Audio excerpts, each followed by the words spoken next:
Hello friends, आज आपण आहोत आपल्या फ्री ऑनलाईन कोर्सच्या 25व्या दिवशी. मित्रांनो, आज आपण बुद्धिमत्ता विषयातील आकृती भागातील आरशातील प्रतिमा हा पहिला भाग बघतोय. अगदी सोपा भाग आहे. बघा, आपण सूचना वाचतोय. खाली दिलेल्या प्रश्न आकृतीची आरशातील प्रतिमा दिलेल्या पर्यायामधून निवडा. आणि हा 16-17ला विचारलेला प्रश्न आहे. आता मित्रांनो बघा, आरशातील प्रतिमासाठी सगळ्यात महत्त्वाचा पाठ लक्षात ठेवायचा की जी उजवी बाजू असणार आहे ती आरशामध्ये, आता आरसा म्हटला तर तो या पद्धतीने येणार आहे समजा. ओके, मग उजवी बाजू आहे ती डावी होणार आणि जी डावी बाजू आहे ती उजवी होणार. ओके, उजवी बाजू आहे ती डावी होणार. पण मग आता आपण नेमकं करायचं काय इथे, तर बघा, सगळ्यात आधी सोपा पाठ करायचा की ज्यावेळेस आपल्याला आरसा म्हटला जाईल तर इथून आकृती काढायला आपण सुरुवात करायची. याचंच आपण मिरर पार्ट म्हणतात त्याला, ते काढून घ्यायचा. ओके, आता बघा दुसरा शेप कसा आहे, या पद्धतीने आहे. मग तो त्याच्या अपोजिट डायरेक्शनने, जसं मगाशी म्हटलं की डावी बाजू ही उजवी येईल, मग या पद्धतीने आपण तो पार्ट काढला. आणि इथे हा जो गोल आहे तो त्याच्या आउटसाईडला आहे. मग आता इथे ऑप्शनमध्ये इलिमिनेशन हा पार्ट असतो. इलिमिनेशन म्हणजे नको असलेला भाग काढून टाकणे. ओके, पुन्हा एकदा बघा, इथे आपल्याला इलिमिनेशन हा पार्ट बघायचा आहे. इलिमिनेशन की इलिमिनेट करून टाकायचा आहे पार्ट, की नको असलेला पार्ट काढून टाकायचा. मग आता नको असलेला पार्ट म्हणजेच काय, तर आपल्याकडे 4 ऑप्शन आहेत. यापैकी 4 ऑप्शनपैकी आपल्याला पाहिजे या डायरेक्शनने. मग हा चालणार आहे, हा चालणार आहे, हे 2 चालणार नाहीत. कारण आपण कशावरून डिसाईड केलं की पहिला एकच शेप घेतला, एकच पार्ट त्याच्यातून आपण घेतला, त्याच्यावरून आपण डिसाईड केलं. आता बघा, दुसरा पार्ट आपण इथपर्यंत आपण ड्रॉ करून बघितलं तर या पद्धतीने गोल हा बाहेर आहे. मग यापैकी गोल कुठे बाहेर आहे बघा, तर इथे तिसऱ्यामध्ये. मग दुसरा पण इलिमिनेट झाला. मग अशा प्रकारे अगदी सोप्या पद्धतीने आपण हे आरशातील प्रतिमा हा पाठ सोडवायचा आहे. मित्रांनो, इथे फार ट्रिक्स नाहीत, परंतु आपल्याला अशा प्रकारचं इथे ड्रॉइंग किंवा रफ पार्ट करायचा आहे. आणि इथे आरशामध्ये एवढंच लक्षात ठेवायचं की उजवी बाजू डावी बाजू. मित्रांनो, आतापर्यंत आपण 25व्या दिवशी आलो आहोत. तुम्हाला आपलं चॅनल लगेचच सबस्क्राईब करायचं आहे की जेणेकरून तुम्हाला महत्त्वाचे अपडेट्स व्हिडिओ सगळ्यांच्या आधी मिळत जातील. चला पुढच्या उदाहरणाकडे जातोय. सेम खाली दिलेले प्रश्न आकृतीचे आरशातील प्रतिमा. आरसा आणि पाणी याच्यात कन्फ्युजन करू नका. तर आरसा म्हटला की लगेच आपल्याला काय करायचं आहे, त्याचं अशा पद्धतीने एक उभी म्हणजे व्हर्टिकल लाईन काढायची. आणि मग काय असणार आहे, तर बघा इथे एकच कुठल्या तरी शेपवर आपण लक्ष ठेवूयात. तर ॲरो आहे, ॲरो या पद्धतीने पाहिजे. मग ॲरो असं घेतल्यानंतर आता इलिमिनेट केलेला पार्ट आपण काढूयात. ॲरो पाहिजे, हा कॅन्सल होईल, त्यानंतर हा चालणार आहे. पहिल्या एका शेपमुळे काय झालं की एक पर्याय आपला कॅन्सल झाला. आता दुसरं काय आलं, त्याच पद्धतीने इथे काहीच बदल होणार नाही आहे, त्याच पद्धतीने साधारणतः तो राहणार आहे. सगळी डायग्राम काढण्यापेक्षा एक स्मॉलेस्ट पार्टचा आपण विचार करू. सुरुवातीला करायचं, नंतर ॲटोमॅटिक ते तुम्हाला मिळेल. कुठे डॉट आहे म्हणजे इथे टिंब आहे पूर्ण आणि तो गोल रंगवलेला आहे, पूर्ण डार्कन केलेला आहे का इथे, नाही, कॅन्सल. इथे आहे का, कॅन्सल. लगेच आपल्याला मिळालं बघा, ऑप्शन पर्याय क्रमांक 4 मिळाला. आणि त्याच्या बाहेर बघा, हा इकडे असलेला डाव्या बाजूचा पार्ट, सगळ्यात शेवटी डाव्या बाजूचा, तो इकडे कुठे आलेला आहे, उजव्या बाजूला आलेला आहे. हा 15-16ला विचारलेला प्रश्न आहे. आपण अशाच प्रश्नांची तयारी करतोय की जे दरवर्षी विचारले गेलेले आहेत. म्हणजे आपल्याला प्रश्नपत्रिका सेट करणाऱ्यांच्या मानसिकतेचा एक अंदाज येईल. आता 17-18ला विचारलेला प्रश्न. इथे मगाशीच म्हटल्याप्रमाणे एकच कुठला तरी आपण सिम्बॉल घ्यायचा आणि तो काढून बघितला. मग असा सिम्बॉल इथे आहे एक मध्ये, इथे नाही, इथे नाही, इथे नाही. अरे लगेचच आपल्याला मिळालं. आपण अधिक कन्फ्यूज न होता मग ॲटोमॅटिक बघा, हा इकडे आहे तर तो त्या पद्धतीने डाव्या बाजूला आहे वर कॉर्नरला, तसंच तो उजव्या बाजूला वर कॉर्नरला आला. म्हणजे पर्याय क्रमांक 1 लगेच आपल्याला मिळाला. पुढच्या उदाहरणाकडे आपण जातोय. आतापर्यंत आपण 3 उदाहरणं बघितली, चौथं उदाहरण आपण बघतोय. इथे आपण तसंच करायचं आहे की एक कुठला तरी पार्ट आपण लक्षात ठेवायचं की आपण हा ॲरो लक्षात ठेवला, तो ॲरो या पद्धतीने गेला समजा. ओके, मग यापैकी कोण आहे, तर इथे बघा हा चालणार आहे का, नाही चालणार. हा हो चालेल, कारण ॲरोवर आपण लक्ष ठेवतो. इथे नाही, इथे नाही. अरे लगेचच आपल्याला इथे पर्याय मिळतोय. अगदी सोपं आहे, फक्त सूचना नीट वाचली पाहिजे. आरशातील प्रतिमा, आणि प्रत्येक वेळेस आपण इथे रब त्याची आकृती म्हणजे मिरर आकृती आपण लगेच काढून बघायची आहे. चला पुढच्या 5व्या उदाहरणाकडे आपण जातोय. खाली दिलेल्या प्रश्न आकृतीची आरशातील प्रतिमा, सेम तसंच. आता आपण एक शेप घेऊयात की या पद्धतीने. ओके, या पद्धतीने स्टार्ट झालेला कोण आहे, पहिला आहे का, नाही. दुसरा आहे का, नाही. तिसरा आहे आणि चौथाही आहे. चला आता दुसरा आपण बघूयात की त्याच्याच खाली असलेला हा साधारणतः ट्रायंग्युलर शेप कुठे, इथे आहे. ओके, हा चालेल. हा, अरे हा अगदी खाली आला, तर हा चालेल का, नाही चालणार. म्हणजे हा पण इलिमिनेट झाला पर्याय, आणि इथे पर्याय क्रमांक 3 आपल्याला मिळालेला आहे. ओके, अगदी सोपी उदाहरणं आहेत जी विचारलीत मागे. 2015-16चं आपण उदाहरण घेतोय. ओके, आणि हे त्यातलं 6वं उदाहरण आपण बघतोय. आता बघा, आरशातील प्रतिमाच विचारलेला आहे.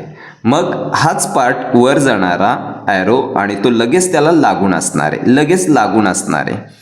तर यासारखं लगेच लागून असलेलं म्हणजे जो इथे उजव्या बाजूचा आहे तोच इथे डाव्या बाजूला. हा चालेल का, लगेचच कॅन्सल झाला. चालेल का, हो. चालेल का, हो. हा या बाजूला आहे पण त्याला उलटं केलेलं आहे. ओके, त्यामुळे हा चालणार नाही. मग आता 2 ऑप्शन आपल्याकडे राहिलेत. आता बघा मध्ये पंचकोन दिसतो आपल्याला, तो या पद्धतीने आहे. तर मग इथे पण तो पंचकोनाचं एकच साईड आपण बघतो की या पद्धतीने आहे का, हो इथे आहे. इथे देखील आपल्याला दिसते. बरं, आपण सध्या जरा वेट करूयात. हां, मग आता यापैकी हे आहे आतल्या साईडला तोंड, मग इथे पण आतल्या साईडला साधारणतः तोंड बघूयात. डायग्राममध्ये थोडंफार कुठेतरी नॉर्मली करेक्शन राहू शकतं, त्यामुळे आपण अजून जर कन्फ्युजन असाल, आता इथे थोडंसं बघा या दोघांच्या शेपमध्ये अजून फरक आहे, तर आपण अजून थोडंसं तिसऱ्या पार्टकडे जाऊयात. मग आतल्या साईडला असलेला पार्ट कोणता, बघा लगेच आपल्याला लक्षात येईल की हा गेला बाहेरच्या साईडला आणि आपल्याला पाहिजे तो आतल्या बाजूने. मग इथे पर्याय क्रमांक 3 येणार. मग हा कॅन्सल होईल. हा बाहेरचा आहे तसाच दिसतोय, त्याचं डायरेक्शन काय आलंय, फिरलंय का, नाही. तर अशा पद्धतीने आपण अगदी सोपी उदाहरणं बघितली. यावर्षी जर विचारलं तर नक्कीच आपण यामध्ये गुण मिळू शकणार आहोत. चला पुढचा पाठ सुरू झालाय, पाण्यातील प्रतिमा. पाण्यातील प्रतिमा, पाण्यातील प्रतिमा म्हटलं की लगेच आपण खाली वाकून पाण्यात बघायचं. मग जसं इथे उभं होतं तसंच आपल्याला इथे काय असणार आहे, आडवं या पद्धतीने असणार आहे. ओके, मग आता आपण त्यामध्ये बघतोय इथे असणार आहे वर आणि खालीचा प्रश्न. जसा तिकडे आरशामध्ये डावा आणि उजवा, तर इथे वर आणि खाली. मग जो खाली असलेला पार्ट आहे तो कुठे येतोय, इथे वर येतोय, आणि वर असलेला जो पार्ट आहे तो कुठे जाणार आहे, खाली जाणार आहे. मग आपण नेहमीप्रमाणे काय करायचं, वर जो आहे ना त्यावरच लक्ष ठेवूयात. मग बघा इथे कसं आहे, या पद्धतीने शेप आहे. ओके, आणि असं करून पुन्हा असं आहे. तर आता असं कुठलं शेप आहे यापैकी, पहिला आहे का, नाही येणार. हा तर काय जसं तसं दिलेला आहे तो. दुसरा आहे का, तर तो देखील नाही येणार. तिसरा आहे का, तर तो देखील येणार नाही. आणि चौथा आहे का, हो. बघा हा या पद्धतीने आला आहे आणि हा वरचा पार्ट आहे तो खाली आलेला आहे. मग काय म्हटलं, वर आहे तो खाली येणार आणि खाली आहे तो वर जाणार. ओके, मग इथे जो खाली येतो वर आलेला आहे. मग आता कुठला पर्याय तुम्हाला योग्य वाटतो, तर लगेच इथे तुमचा पर्याय क्रमांक 4 येणार आहे. 19-20ला विचारलेला प्रश्न आहे.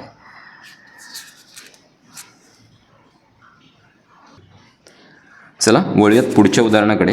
दुसरं उदाहरण म्हणजे हे आत्तापर्यंतचं 8वं उदाहरण आहे. बघा वर असेल तो खाली आणि खाली असेल तो वर. हे कोणाच्या, पाण्याच्या पृष्ठभागावर. पाण्याच्या पृष्ठभागावर काय करणार, इथे आपण पहिल्यांदा खाली लक्ष ठेवायचं. ओके, यासारखंच एक शेप येणार आणि इथे उभी रेष एक मोठी आणि एक छोटी रेष कोणामध्ये. आता या पद्धतीने असलेल्या शेपचा आपण विचार करूयात की हा वर पाहिजे. कुठे पाहिजे? वर. मग आता वर कोण आहे बरं? पहिला चालेल? नाही चालणार. इथे दुसरा वर आहे? हो आहे. तिसरा नाही वर. चौथा आहे पण काय झालं त्याचं डायरेक्शन बदललं, तर आपल्याला डायरेक्शन बदलल्याचं नको. लगेच आपल्याला कळतं की इथे पर्याय क्रमांक 2 येईल आणि इथे वर असलेला जो पार्ट आहे तो कुठे आला? अगदी खाली आलेला आहे. ओके, खाली आलेला, म्हणून पर्याय क्रमांक 2 2017-18ला विचारलेला प्रश्न आहे. चला पुढच्या उदाहरणाकडे वळतोय की आपण 9वं उदाहरण बघणार आहोत. इथे बघा, आपल्याला या पद्धतीने सगळ्यात मोठी रेष बघायची. ओके, आपण मोठी रेष काढली, त्यानंतर ती रेष या पद्धतीने गेली आणि मग ती पुन्हा आतमध्ये घेतली. ओके, या पद्धतीने त्याचे आपण हे सरावाने आपल्याला सहज जमणार. एक 10-15 उदाहरणं बघितली किंवा आपल्या टेस्टमध्ये जर बघितलं आपण तर लगेच तुमचा हा पार्ट क्लिअर होऊन जाईल. मग यापैकी कुठला पर्याय आपल्याला या पद्धतीने सूट होतोय? चालणार आहे का? नाही चालणार. इथे दुसरा चालेल का? नाही चालणार. मग बघा तिसऱ्यामध्ये आपल्याला लगेच त्या पद्धतीने दिसते. यस, तिसरा बरोबर दिसतोय सध्या आणि चौथा नाही दिसत आहे. म्हणजे 2019-20ला विचारलेला प्रश्न त्याचा पर्याय क्रमांक आहे 3. अगदी सोपं आहे, वाचताना व्यवस्थित वाचा. पाणी की आरसा, मग लगेच तुमच्या क्लिअर होऊन जाईल. आपण 10व्या उदाहरणाकडे आहोत. आता मित्रांनो बघा, इथे खूप सारे वर्तुळ दिसत आहेत आणि त्याचबरोबर षटकोन दिसतोय आणि आयत दिसत आहेत. ओके, आता लगेच असं वरच्यावर बघितलं तर लगेच आपल्याला कन्फ्युजन दिसेल. 2021-22ला विचारला प्रश्न आहे. तर नेहमीप्रमाणे काय करतोय आपण? सेम या पद्धतीने फक्त पहिल्यांदा आयतांवर लक्ष ठेवूयात. आयत आपल्याला उजव्या बाजूला पाहिजेत. आयत उजव्या बाजूला पाहिजेत आणि ते देखील कुठे असणार आहेत? वर पाहिजेत. ओके, वर उजव्या बाजूला पाहिजे. क्लिअर होतो का रे उत्तर? तर लगेच आपल्या लक्षात येतं की वरच्या बाजूला हे 2 आयत आहेत का? इथे नाहीत. इथे आहेत का? हो, वरच्या बाजूला आणि उजव्या बाजूला. इथे आहेत का? नाही. इथे आहेत पण ते खाली आहेत, नाही चालणार. लगेच पर्याय क्रमांक 2 उत्तर आपल्याला मिळून जातं. 11व्या प्रश्नाकडे. अगदी सिंपल आहे, फक्त आपलं सगळ्यात महत्त्वाचं इथे निरीक्षण पार्ट म्हणजे ऑब्झर्वेशन स्ट्रॉंग करायचं आहे आपल्याला. आणि हा आपल्या एक लाईफमधील सगळ्यात इम्पॉर्टंट एक आपण गुण म्हणूयात त्याला. प्रश्न आकृती पुन्हा बघा. आता इथेच मी एक शेप तयार करतोय की या पद्धतीने मी 2 लाईनवर लक्ष ठेवलं आहे. तुम्हाला पण अशा पद्धतीने काहीतरी एक पॉईंट निवडायचा की तो या पद्धतीने असेल. ओके, आता 2 लाईनवर हा चालेल का? बघा 2 लाईनवर, तर या पद्धतीने आपल्याला लगेच दिसतोय की पहिला आपला सध्या आहे, दुसरा लांब आहे, अंतर आहे या 2 कंसांमध्ये. इथे पण अंतर आहे, हे देखील नाही चालणार. इथे पण अंतर आहे. लगेच इथे क्लिअर होऊन जात आहे की आपला पर्याय क्रमांक 1 आहे. म्हणजे आपण लक्ष कुठे ठेवलं? अगदी बारीक गोष्टीकडे. ओके, पाण्याचा पृष्ठभाग 18-19ला विचारलेला प्रश्न आहे. म्हणजे आपलं आरसा आणि पाणी आपण हे एकच प्रकरण घेतलेले, कारण यावर आधारित साधारणतः प्रश्न हे सारखेच असतात. आता 20-21च्या प्रश्नाकडे आपण जाऊयात.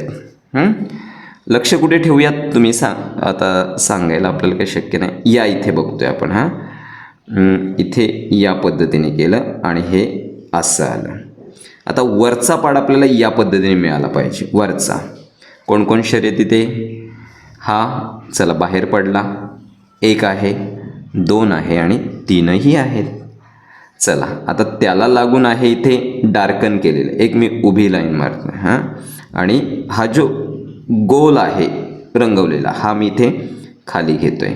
आता खाली तर 3 आहेत, 1 2 3 3 आहेत. चला याच्या बाजूला डार्कन केलेला ट्रायंगल आहे. इथे. ओके, मग आता डार्कन केलेला ट्रायंगल जर आपण बघितला, थोडा मी खाली घेतो, इथे गर्द दिसत नाही.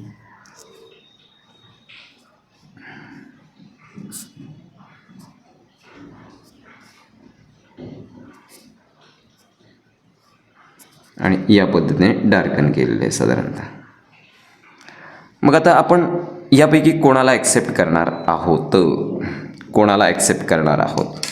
तर बघा, पहिला तर ऑलरेडी बादच झालेला आहे, दुसरा याच्यासारखा दिसतोय या आकृतीसारखा, तिसरा तर इथे डार्कन नाही आणि चौथा डार्कन दिसतोय. मग आता आपल्याकडे दुसरा आणि चौथा ऑप्शन आहे. ओके, दुसरा आणि चौथा हे दोनही ऑप्शन या ठिकाणी बरोबर येतील. पण 2020-21च्या प्रश्नामध्ये हा जो आहे तो या पद्धतीने छोटा केलेला आहे, त्यामुळे हा देखील इथे इलिमिनेट होणार आहे. पण सद्यस्थितीला आपल्याला दिसणारे हे दोन ऑप्शन बरोबर आहेत. ओके मित्रांनो, प्रकरण अगदी छोटा आहे आणि सोपं आहे. तुम्हाला व्यवस्थितरित्या कळलं असेल. नक्कीच तुम्ही याचा चांगल्या पद्धतीने अभ्यास करणार. आतापर्यंत आपण 12 उदाहरणं चटकन सोडवलेली आहेत. ओके,